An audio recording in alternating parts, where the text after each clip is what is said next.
வணக்கம் ஜி. வணக்கம் சார். ஜோதிடம் மகாபாரதம் நம்ம வழக்கமாக பதிவு செய்கிறது. ஒரு விசேஷம் என்னென்னா இப்போ இந்த குரு பயிற்சி நடக்குது. குரு பயிற்சி வந்து அதான் நான் என்னடா அது சரி நம்ம எதுவும் பேசலைன்னு நினச்சேன். இப்போ அந்த குரு பயிற்சி நம்ம பேசி பண்ணிட்டோன்னாக்கா ஏன்னா சிம்பிளாக பேசுவேன். ஏன்னா ரொம்ப வந்து வளவலா குலகலாம் டீப்பாக பார்த்ததில்ல. இப்போ இந்த குரு பயிற்சியை பொறுத்த வரைக்கும் உங்களுக்கு 20 வருஷத்துக்கு முன்னாடி நம்ம கேள்விப்படும்போது என்னென்னு கேட்டிங்கன்னா, குருவை சுற்றி நிறைய நமக்கு இருக்கிற நிலாக்கள் மாதிரி அதுக்கு ஒரு 16 நிலாக்கள் இருக்குது அப்படின்னாங்க. அப்புறம் அதிகமாச்சு, எண்ணிக்கை கொஞ்சம் கொஞ்சமாக கூடி இப்போ என்னென்னு கேட்டிங்கன்னா கிட்டத்தட்ட ஒரு 80க்கு மேற்பட்ட நிலாக்கள் குருவை சுற்றி வருது அப்படின்னா அப்போ அவருடைய அவர் எவ்வளோ பெரிய ஆள் பாருங்கள். அப்போது சூரியனுக்கு அடுத்து இருக்கக்கூடிய மிகப்பெரிய கிரகம்னா அப்போ அதனுடைய எஃபெக்ட் வந்து உங்களுக்கு மிக அதிகமாகவே பிரதிபலிக்கும். உங்களுடைய வாழ்க்கையில் ஒவ்வொரு முறை அதை சந்திக்கின்ற போது, அதாவது மிக நெருக்கமாக ஒரு இடம் இருக்குது. இப்போ மிக நெருக்கமான இடம் நம்ம சொல்கிறது என்னென்னு கேட்டிங்கன்னா, இப்போ இந்த பூமி இருக்கு இல்லைங்களா, பூமி வந்து சூரியனை சுற்றி வரக்கூடிய ஒரு கிரகம். நம்ம ஜோதிடத்தில் நம்ம என்ன பண்ணணும்னா, சூரியனை நம்ம சுற்றி வருவதாக நம்ம ஜாதகத்தில் வந்து நம்ம பதிவு செய்கிறோம். என்ன காரணம் கேட்டிங்கன்னா, நம்ம மையப்படுத்திக்கிட்டு சூரியன் சுற்றி வருவதை தான் நம்ம பண்ணுறோம். ஆனால் உண்மையில் வந்து சூரியனை சுற்றி வருது நம்ம அப்படிங்கிறனால, இப்போ சூரியன் வந்து மேசத்தில் இருக்குதுன்னு வச்சுங்களேன், பூமி எங்கே இருக்குதுன்னா உங்களுக்கு துலாமில் இருக்கும். கரெக்டாக ஆப்போசிட்டில் இருக்கும். அவன் நேர் 180 டிகிரி ஆப்போசிட்டில் உங்களுக்கு இருக்கும். இப்போ ரிஷபத்துனா உங்களுக்கு அது விருச்சிகத்தில் இருக்கும். இப்போ இப்படியே அங்கே நாங்கள் ரொட்டேட் ஆகும்போது நீங்கள் இந்த பக்கம் ரொட்டேட் ஆகிட்டு பூமி எங்கிட்ட ரொட்டேட் ஆகும். அந்த அடிப்படையில் நீங்கள் பார்த்தீங்கன்னா குறிப்பிட்ட 5 மாதங்கள் மட்டுமே பூமி குருவை ஒரு சரியான கோணத்தில் சந்திக்குன்னு சொல்லலாம், பார்வைப்படுதுன்னு சொல்லலாம். அப்போ எந்த மாதங்கள்னு பார்த்திங்கன்னா, இப்போ வைகாசி மாதத்தில் உங்களுக்கு இந்த குரு இப்போ கடகத்துக்கு பயிற்சி ஆகிறாரு இல்லைங்களா. இப்போ கடகத்துக்கு பயிற்சி ஆகும்போது பூமி எங்கே இருக்குதுன்னு பார்த்திங்கன்னா உங்களுக்கு விருச்சிகத்தில் இருக்கும், சூரியன் ரிஷபத்தில் இருக்கும் வைகாசி மாதத்தில். அப்போது இது வந்து திரிகோண பார்வையாக பார்க்கப்படுது. வைகாசி மாதத்தில் சூரியன் அங்கே இருக்குது, பூமி இருக்கிறது விருச்சிக ராசியில் இருக்குது. விருச்சிக ராசியிலேருந்து திரிகோண பார்வையாக இந்த கடகம் இருக்குது. அப்போ இந்த வைகாசி மாதத்தில் நுழையும் போதே பூமியினுடைய நேரடி பார்வைக்கு வர்றாரு. அதாவது திரிகோண பார்வைன்னு சொல்கிறது ஜோதிடத்தை பொறுத்த வரைக்கும் உங்களுக்கு இந்த ட்ரையாங்கிள்னு சொல்கிறோம் இல்லைங்களா. ஆமாம், முக்கோண வடிவம். அந்த வகையில் வந்து இந்த வைகாசி மாதத்தில் உங்களுக்கு குருவனுடைய பார்வை நேரடியாக இவருக்கு பூமிக்கு கிடைக்குது. இது ஒன்று. இதற்கடுத்து பார்த்திங்கனாக்கா உங்களுக்கு வைகாசிக்கு அப்புறம் எங்கே வந்து பூமியினுடைய நேரடி கோணம் பார்வை இருக்குன்னா உங்களுக்கு புரட்டாசி மாதத்தில் சூரியன் கன்னியில் இருக்கும், பூமி வந்து உங்களுக்கு மீனத்தில் இருக்கும். அப்போ மீனத்தில் இருக்கும்போது உங்களுக்கு கடகத்தை வந்து திரிகோண பார்வையாக பார்க்குறாரு. இதற்கடுத்து என்னென்னு கேட்டிங்கன்னா, பூமி குருவனுடைய இடத்துக்கே பாசிங் ஆகிற மாதிரியான ஒரு நிலை ஏற்படும். அது எங்கேன்னு கேட்டிங்கன்னா உங்களுக்கு மார்கழி மாதங்கும்போது சூரியன் வந்து உங்களுக்கு தனுசில் இருக்கும், பூமி மிதனத்தில் இருக்கும். அப்போ குருவனுடைய கடகராசிக்கு நெருக்கத்துக்கு அவர் வந்துடுறார். அதற்கு பிறகு தை மாதம் முழுக்க குருவுடன் சேர்ந்தே ட்ராவல் பண்ணுற மாதிரியாக பூமி இருக்கும். அதுக்கப்புறம் மாசி மாதத்தில் சூரியன் உங்களுக்கு கும்பத்தில் இருக்கும், பூமி சிம்மத்தில் இருக்கும். அப்போது இந்த பயிற்சி நடக்குது அப்படின்னு கேட்டிங்கன்னா உங்களுக்கு பலன் அளிக்கிறது எங்கன்னு கேட்டால் இந்த குறிப்பிட்ட 5 மாதங்கள் இப்போ நேரடி பார்வையில் இருக்கிறதுனால அப்போ எதாவது பாருங்கள், வைகாசி, புரட்டாசி, மார்கழி, தை, மாசி ஆகிய இந்த 5 மாதங்கள் தான் இந்த குரு உங்களுக்கு பயனளிக்கக்கூடிய விதமாக குரு பயிற்சியால் அவர் நன்மையோ தீமையோ எது வேணாலும். அப்போ இந்த 5 மாதங்களில் உங்களுக்கு என்ன நடக்கும் அப்படிங்கிறது தான் ஜோதிடத்தில் நம்ம சொல்லக்கூடியது. இதுவும் கூட உங்களுக்கு பொது தான், இந்த பலன் சொல்லக்கூடியது கூட உங்களுக்கு பொது தான். அப்போது குரு உங்களுக்கு நன்மையான கிரகமாக இருந்தால், உங்களுக்கு சுப கிரகமாக இருந்தால் அவர் சுபமான பலன்களை இந்த 5 மாதங்களும் உங்களுக்கு கொடுப்பார். அவரே உங்களுடைய லக்னத்துக்கு தீமையான கிரகமாக இருந்தால் இந்த குறிப்பிட்ட 5 மாதங்களில் உங்களுக்கு தீமைகளை செய்வார். அடிப்படையான ஃபார்முலா இது தான். அப்போ எந்தெந்த ராசிக்கு எந்தெந்த மாதிரியாக பலன்களை கொடுப்பார், நம்ம ராசிக்கு சொல்கிறதில்ல லக்னத்தை தான் சொல்கிறோம். அப்போது எந்தெந்த லக்னங்களுக்கு இது பாசிட்டிவாக இருக்குது, எந்தெந்த லக்னங்களுக்கு நெகட்டிவாக இருக்குது பார்க்கலாம். இப்போ அந்த பொதுவான பலன்கள்னு ஒன்று சொல்லுவாங்கள்ல சார், அந்த பொதுவான பலன்கள்ன்றது பொதுவான பலனே இதுதான், இவ்வளோதான். இவ்வளோ தான். அப்போ எல்லா நாளும் வந்து ஒவ்வொரு நாளும் உங்களுக்கு 365 நாளும் அவர் பண்ணிக்கிட்டே இருப்பார், அப்படி கிடையாது. அது என்ன ஒன்று, ஒவ்வொரு நாளும் என்னன்னா ஒரு குறிப்பிட்ட இதே கோணங்கள் இருக்கு இல்லைங்களா, இதே கோணங்கள்லாம் எவ்ரிடே 2 hours சந்திப்பீங்க. ஒவ்வொரு நாளும் 2 மணி நேரம் குரு பார்வை உங்களுக்கு கிடைக்கும். அப்போ அந்த 2 மணி நேரம் எதுங்கிறது உங்களுடைய லக்ன பாசிங்கை வச்சு இருக்குது. அவங்க ஜாதகத்தை பார்த்து உனக்கு தெளிவாக தெரிஞ்சுக்கலாம். ஆமாம், அது வந்து ஒவ்வொருத்தருடைய ஜாதகத்தில் டீப்பாக போனால் தான் தெரிஞ்சுக்க முடியும், இதில் தெரிஞ்சுக்க முடியாது. அதனால் நீங்கள் இன்னும் ரொம்ப துல்லியமாக தெரிஞ்சுக்கணும் அப்படின்னாக்கா உங்களுடைய ஜாதகத்தை எடுத்துகிட்டு உங்களுக்கு பக்கத்தில் இருக்கிற ஜோதிடர் அன்றைக்கி நீங்கள் உங்கள் ஜாதகத்தை இந்த வருடம் எனக்கு எப்படி இருக்குங்கிறது நீங்கள் தெரிஞ்சுக்கங்க. இது வந்து சொல்லக்கூடியது எல்லாமே பொதுவான யாருக்கு வந்து நன்மை அளிக்கும் யாருக்கு தீமை அளிக்கும் அப்படிங்கிற லக்னத்தின் அடிப்படையில் சொல்லக்கூடியதுனால அது கொஞ்சம் கவனம் எடுத்துங்க.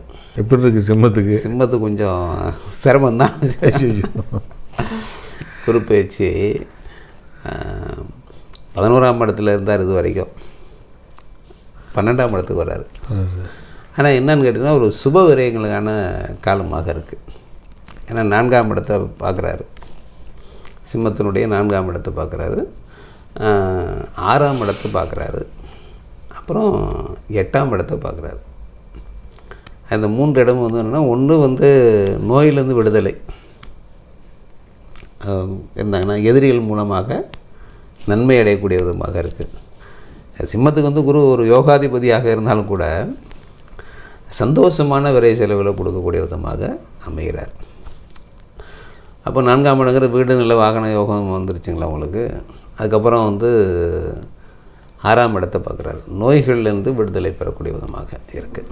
அப்படிங்கிறனால சிம்மத்தை பொறுத்த வரைக்கும் எது ஒரு விதமான கஷ்டத்துடன் மகிழ்ச்சி வச்சுக்கலாம். 50-50 வச்சுக்கலாமா? ஆமாம். ஏன்னா இப்போ ஏற்கனவே திருமணம் முடிஞ்சு போன இப்போ இந்த மிதனத்தில் இருந்தபோது அவர் 7ஆம் இடத்தெல்லாம் பார்த்து திருமணத்தெல்லாம் நடத்தி வச்சுட்டார், நிறைய பேர்த்துக்கு நடத்திட்டார். இது வந்து திருமண காலம் அல்ல, குழந்தைகள் காலம் சம்மந்தப்பட்டதல்ல.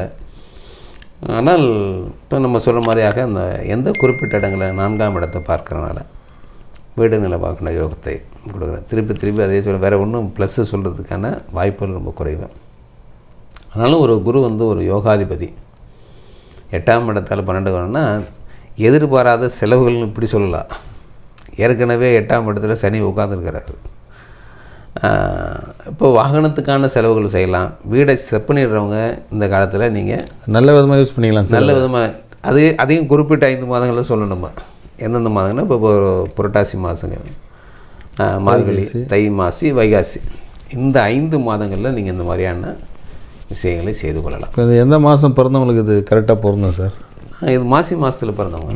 மாசி மாதத்தில் பிறந்தவங்க எல்லாருமே இந்த சிம்ம ராசியில் வந்துடுவாங்க. மாசி மாதத்தில் நீங்கள் பிறந்திருந்தீங்கன்னா நீங்கள் இந்த சிம்ம ராசியை இந்த பலன் நீங்கள் எடுத்துக்கலாம்.